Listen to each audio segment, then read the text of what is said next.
In the meantime, he's got roaches, and obviously having never actually played against roaches before, no idea how things will actually turn out against them.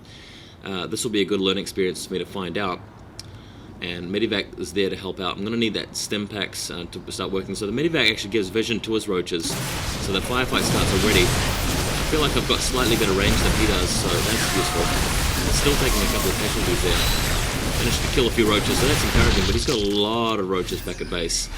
So we'll see what happens when the full fight ensues. I do have an opportunity to attack his expansion though. Looking at his drone count, pretty low on drones. So that's an encouraging thing for me, able to actually out-economy him even though I'm on one base. Killing his queen, and now it's time to start attacking these roaches.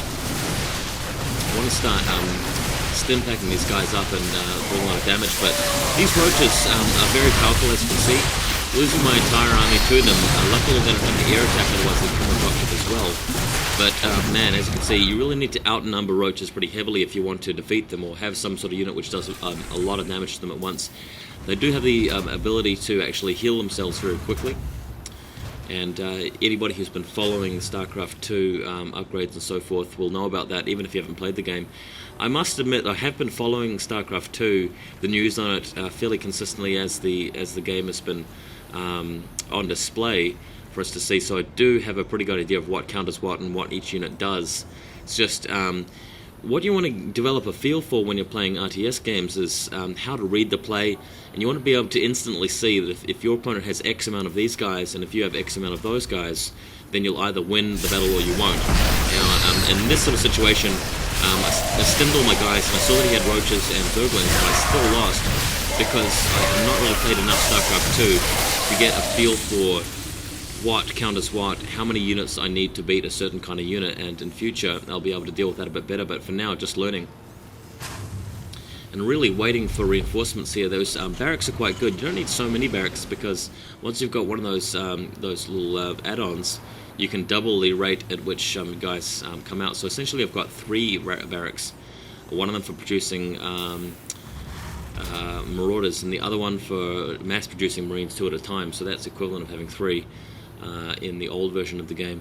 Opponent looking around for my potential expansions. He's still on 2 base, got a lot of roaches in the field, and just have to wonder whether he's going to be attacking with this number of roaches. We've seen them on the defense, they've been pretty good, and my Helion getting trapped and shot straight away. They'll know the watchtowers. If you guys don't know, they give you a big vision around if you haven't. Anyway, my plan here is just to do some offensive maneuvers here since I've got so many dropships, just moving in and trying to kill some drones over here, so that will hopefully force them back. I've also got stim pack there going off, so killing a lot of drones. Should even be able to do some damage to some of the buildings too. So this was quite a good play. He was waiting for me to leave my base and then just wipe out my units with his main army, but fortunately quite a cool little tactic. He managed to do a lot of damage, rid the base of drones. This is where his main concentration of drones was anyway. Now gives me the opportunity to take out a lair. That should really hurt his tech very much. But in the meantime, he's decided to go for it and move straight in here to attack. Luckily, I've got a bunker. Roach is doing very well to kill the bunker quickly, but luckily I am managed to whittle them down a bit and kill a few of them. Got a medivac there as well. Plenty of marines, and even if I don't manage to destroy all the roaches here, I should be able to take out enough of them to hold them off. And I'm just bringing my troops back here with medivacs, or at least bringing the medivacs to heal my guys. I think my troops got wiped out back at the time when he brought his reinforcements in. So finally enough reinforcements of my own guys arriving to kill all of these roaches, and they're really hard to put down as per their namesake. But I've got an expansion now. As you can see on the map, he's actually expanded twice, which is one of those classic mistakes that RTS players make if they're not very experienced in sort of what to do. If you're behind, mass expanding is not really a good idea because it just weakens you even further. If you're behind, or if you've suffered some harassment, you just need to sort of build a lot of troops. You need to sort of counterattack, consolidate your position. You don't want to spread yourself even further thin. Whereas I've expanded because I've done some damage to him. I've put some pressure on him. I've defended my base. Therefore, it's actually quite a smart move to expand.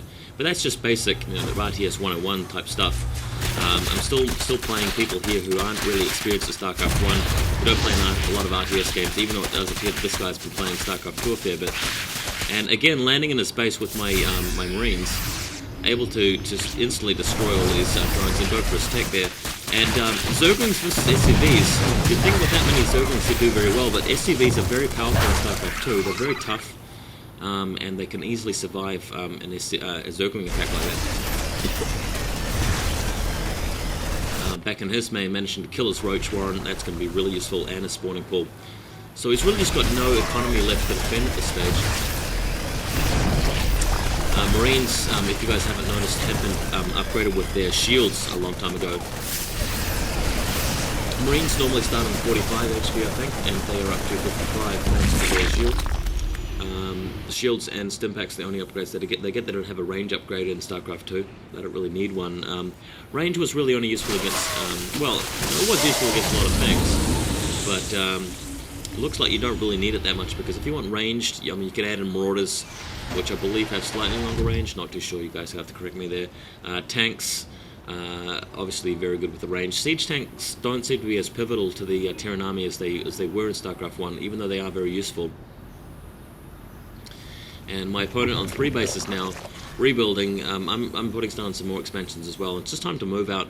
I feel like with this many Marines upgraded like that, it should be easy to actually get an advantage. I'm going to have to put down an engineering bay to upgrade their damage, one thing I've been neglecting to do lately. But plenty of medivacs there, even got some mortars coming in. So that's pretty much it. We're at 20 minutes into the replay. I don't think the video is that long though. I might just cut it short here rather than showing you guys the rest of the action. It does turn out to be a win to me, but my voice is getting a bit sore because I'm sick, so I'll bring you guys another video as soon as I can. I will get back to posting the rest of that Warhammer Fantasy Battles tournament as well, but just wanted to show to you guys, A, I'm in the beta, and B, I've got some games going, and C, I'm playing Terran and enjoying it. Starcraft 2 is very straightforward. I'm not really sure whether I like it more than Starcraft 1 at this point in time, but at least it's a novel game. It looks good. It is fun to play, so you'll be seeing more of it from me soon. Thanks again to the guy who let me use his key as well, so see you guys later.